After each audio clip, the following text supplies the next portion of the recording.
morning po sa atin lahat. Nandito na naman po si Maludil Santos para po magbigay ng paliwanag po. Ako ay bago ang lahat, humihingi po ako ng pahumanhin sa inyong mga viewers na talaga pong nagagalit kina Nanay Anseng. Yung inis na po talaga kina Nanay Anseng sa kanyang mga parinig at isa na rin po kami ditong nasisisi ng mga viewers na nagmamahal po kay Kuya Oliver. Dahil po talaga dito ang beneficiary ay si Kuya Oliver. Mga kapatid, hindi ko alam po kung ano ang sasabihin ko sa inyo. Ako, ihingi na lang ng pahumanhin o sorry sa inyong mga viewers, lalong-lalo na po yung nagmamahal po kay Daddy Frankie, yung talagang supporter ni Daddy Frankie. Mga kapatid, mga viewers, wag na sana kayong magagalit or magtatampo po kay Daddy Frankie. Daddy Frankie, isa po siyang matulungin na tao. Kung nagagalit lang kayo kay Anseng o nagtatampo kayo kay Daddy Frankie, mga kapatid, kung ayaw nyo pong panoorin si Nanay Anseng, suportahan nyo na lang po si Daddy Frankie. Dahil, inuulit ko po sa inyo, si Daddy Frankie po, wala po yang kinalaman sa mga pinaaabot namin na tulong po dito kay Anseng. Huwag nyo po sabihan na mga uto-uto po kami, lalong-lalo na po si Daddy Frankie. Pasensya na po mga kapatid, sorry talaga po. Dahil alam nyo po ang motibo kung bakit kami nagbigay kay Anseng. Dahil po dito, pakinggan nyo po. Yung sumasayaw kayo, dami mong pera, Mm. wala na. Nasaan na yung pera mo? Ba? Tinago mo? Pag gusto mo ipatago sa akin. Mm. Para hindi mawala. Binigyan na natin ni Daddy Frankie yung pera mo. Gusto mo itago ko muna para hindi mawala. Yung pera mo, anong gagawin mo doon? Wala akong pera. Napanood ko nga sa vlog, may pera ka. Gusto mo, paggawa na lang natin ng bahay mo sa tabi ko. Wala akong pera. Pag umuwi ka, may bahay ka na. Gusto mo yan? Oo. Doon sa tabi ko para malagaan na kita. Hindi doon sa malayo. Kasi malayo yung dating kulungan mo. Pera. Gusto mo sa tabi na lang ng bahay ko. Kunin ko sa kanya. Iuwi ko. Alam niyo po mga kapatid, ito ang dahilan na gusto kong ibigay yung iniling niya noon na baboy. At ibinigay nga po natin. At doon ko nakita yung reaction po ng mga viewers na marami talaga pong na high blood kay Anseng. Kaya inuulit ko po mga kapatid, nakikiusap po ako. Kung matagal na kayong nakasubaybay kay Daddy Frankie, sumuporta kay Daddy Frankie, pagpatuloy nyo po. Dahil ang isang Daddy Frankie po, hindi po yan basta mauto-uto. Lahat kami pong nagsuporta kay Daddy Frankie at mga tumutulong, hindi po kami mauuto. Ibinigay ko, pinagkaloob ko po kay Anseng. Dahil ayaw ko po talagang naririnig yung ginagawa ni Anseng na pilit pinakikialaman ang pera ni Oliver. Gusto niya daw pong itago. Si Kuya Oliver, sinasabi niyang wala siyang pera. At alam naman natin po ang reaksyon ni Oliver kapag nakikita niya si Anseng. Doon sa pag si Kuya Gigi po ang nakikita. Alam niyo po mga kapatid, Ang isang kagaya ko po, kinakapa ko po. Alang-alang lalang po. Dito kay Kuya Oliver. Tapos ipagpagawa ko ng bahay mo. Kukuha na din. Ha? Oo, hindi mo na huwag mong utang kukuha doon. Ay, hindi ako kukuha. Wala akong pera. Okay ka lang dito? Ayos ka lang? Mm. Hindi mo pa naisip umuwi? Ha? Oo. Napanood ko yung kwan mo yung sumasayaw kayo. Dami mong pera? Hmm. Wala na. Nasaan na yung pera mo? Ba? Tinago mo? Pag gusto mo ipatago sa akin. Para hindi mawala. Binigyan na natin ni Daddy Frankie yung pera mo. Gusto mo itago ko muna para hindi mawala. Yung pera mo, anong gagawin mo doon? Wala akong pera. Napanood ko nga sa vlog.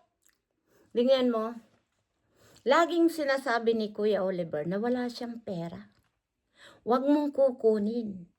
Ito talaga si Ansing, makulit. Sana naman Ansing, pangalagaan mo yung ibinigay na baboy sa'yo. Paramihin mo para wag kang mag-interes sa pera ni Oliver. Dahil si Oliver, marami pang pagdadaanan yan. No? Huwag tayong maging gahaman sa hindi naman sa atin. No? Magsikap, alagaan mong mabuti yung baboy para dumami. Pag dumami na yan, palagay ko, hindi ka na maghahangad pa ng pera ng iba. Dahil tandaan mo, Aling Ansing, ito lang ang masasabi ko. Hindi kita inuusgahan. Naaawa ako na naiinis sa'yo. At alam ko ang mga viewers, stress na talaga sa'yo. Kahit sino po na makakapanood sa'yo, sasabihin ang kapal ng mukha mo. Dahil ikaw ay hindi beneficiary na kailangan suportahan ng mga sponsor. Naawa lang po kami sa iyo para tumigil ka na ng panghihingi o pakikialaman ang pera ni Oliver. Kaya sa mga viewers pong nagagalit sa amin na kami po ay sinabihan na uto-uto ni Daddy Frankie, sana po maunawaan nyo kami. Lalong-lalo na po si Daddy Frankie. Kung talaga po kayong nagsusuporta po kay Daddy Frankie, huwag nyo pong sabihan na uto-uto. Nalilin lang si Daddy Frankie. Hindi po. May isip po yan.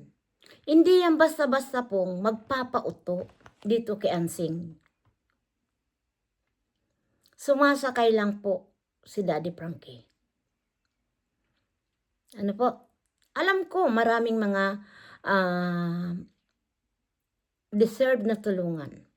Gaya na nga sinasabi nyo na si Kuya Gigi ang dapat pong binigyan. Ano po? Malay nyo, nanganak yung baboy. Bigyan din ni Nanay Ansing si Kuya Gigi. Diba? Malay nyo, umasinso si Nanay Ansing dahil doon sa baboy. Diba?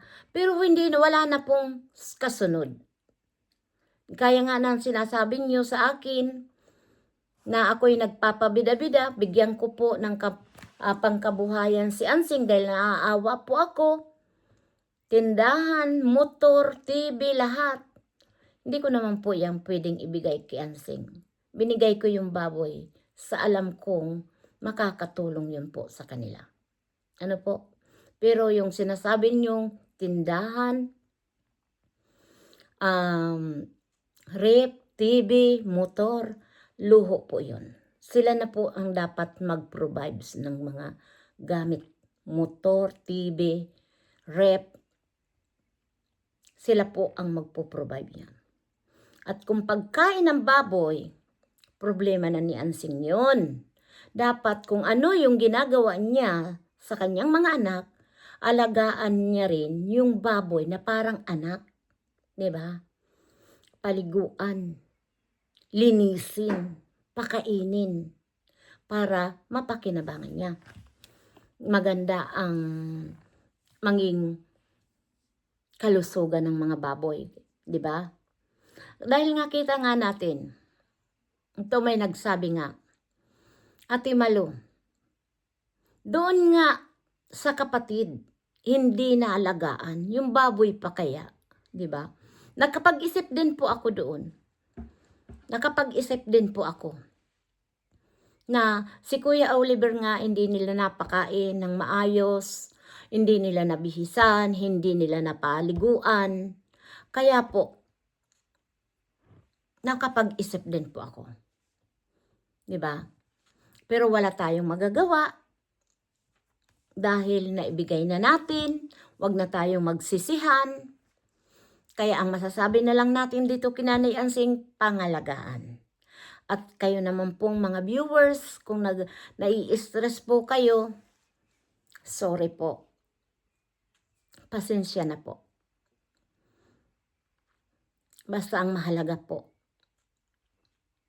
suportahan natin po si Daddy Frankie. Dahil hindi naman po ni Daddy Frankie gusto yung mga hinihiling ni Ansing. At hindi po yan ibibigay. At hindi na rin po ako magbibigay kay Ansing. Promise po, ito po ang sasabihin ko sa inyo. Marunong po si Malo del Santos kumapa, makinig sa mga viewers. Dahil po alam nyo, Malo de los Santos po, hindi po yan nagpapabida-bida. At hindi rin po si Malo de los Santos na humahangad na nakikita, nasabi nga ninyo, nagpapabida-bida lang yan si Malo de los Santos para kumita. Ang tagal ko na po, mula pa ng 2022, nagkaroon po ako ng channel na nagre-reaction po ako. Wala po akong kinikitang malaki. At iyan po, alam ng mga iba kong mga viewers na ako po, lahat ng kinikita ko dito, ibinibigay ko po yan sa mga viewers, sa mga senior. Marami po akong nabigyan. Yung kinikita ko po dito, dinadagdagan ko po yan. Tumutulong lang po si Malo de los Santos po. Kaya po, please, wag na kayong magtampo kay Daddy Frankie. Suportahan niyo po. Gaya ng pagsuporta ninyo doon. Dahil Daddy Frankie, hindi po yan mauuto basta-basta. Alam nila po kung papaano po tumulong. Yung deserve tulungan. Nanay Ansing, pinadadalahan lang po yan ng tao, mga sponsor na nagagalit na rin, naiinis na rin, nai-stress din, naha-high blood din. Kaya po, pinagkaloob natin, titingnan natin po kung ano po ang magiging resulta po na mayroon na siya ng baboy. Siguro naman po, marunong din po siyang maya. Kung patuloy pa rin po siyang hingi ng hingi, problema na niya yun. Wala na po sa kanya, basta-basta pa magbibigay pa. Ano po? Kaya maraming salamat po sa inyong mga viewers na alam ko po, wala ni isang positive na comment nyo kay Ansing. Talaga po. Kung hindi pa siya tablan ng kahihiyan, problema na nila yun po. Pero hindi po na kami basta-basta pong mauutok pa. Ni sino man. Ano po? Kami po ay hindi basta-basta pong tumutulong. Sa deserve lang po talaga. Nandito lang po si Malo de los Santos para sumuporta din po kay Daddy Frankie. Gaya nyo. Yung panonood nyo lang po mga kapatid, malaking bagay po yun sa amin. Lalong-lalo na po kay Daddy Frankie. Dahil marami po siyang tinutulungan. Diba? Mahirap po ang tumulong sa may mga depresyon. Maniwala po kayo. Dahil ang tagal ko po, halos 17 years akong nag-aalaga po ng may mga depresyon. Gaya po ngayon sa aking employer. Diba? Kaya po, naiintindihan ko kayo. Marami pong salamat. At ito nga po, pakinggan niyo. May pera ka. Ano? Gusto mo, pagawan na lang natin ng bahay mo sa tabi ko. Ano ka po? Pag umuwi ka, may bahay ka na. Gusto mo yan? Oo. Doon sa tabi ko para malagaan na kita. Doon sa malayo. Kasi malayo yung dating kulungan mo. Pera. Gusto mo sa tabi na lang ng bahay ko. Kunin ko sa kanya. Iuwi ko. Tapos ipangpagawa ko ng bahay mo. Kukuha na din. Oo. Hindi mo na huwag kang kukuha doon. Hindi ako kukuha. Wala akong pera. Okay ka lang dito? Ayos ka lang? Hindi mo pa naisip umuwi? Diba po? Ayan mga kapatid, hanggang dito na lang dahil pinarinig ko lang po na kahit si Oliver ayaw niya pong kunin yung pera dahil wala daw siyang pera. Ito lang talaga si Ansing. Sobrang kulit. Nagiging mukhang pera na talaga siya. Po. Alam nyo, napansin ko po talaga dito kay Aling Ansing na interesado po talaga siya sa pera ni Oliver. Kaya noon, yung may nag-message nung na sabi ay ibigay na lang sa mga yung pera ni Oliver, talagang baka gawa-gawa nila yon na gusto nila talagang makuha. Dahil alam niyo po mga kapatid, ito lang ang sasabihin ko. Pagdating na po sa pera, nababago ang pananaw ng iba. 'Di ba? Gagawin ang lahat para lang po sa pera. 'Di ba po? Kaya please mga viewers, thank you so much po. Sana maintindihan nyo at ako po umihingi ng pasensya sa inyo. Sorry po. Naiintindihan ko po kayo. Wala akong masasabi sa inyo. Hindi ko kayo kino-consider na mga basher. Mga opinion nyo po yun. Nauunawaan ko po ang damdamin nyo. Diba? Nakaka-stress din talaga. Nakaka-high blood din talaga. Yung marinig natin ang mga sinasabi ni Aling Ansing. Hanggang dito na lang po. Sana po huwag kayong magtatampo kay Daddy Frankie.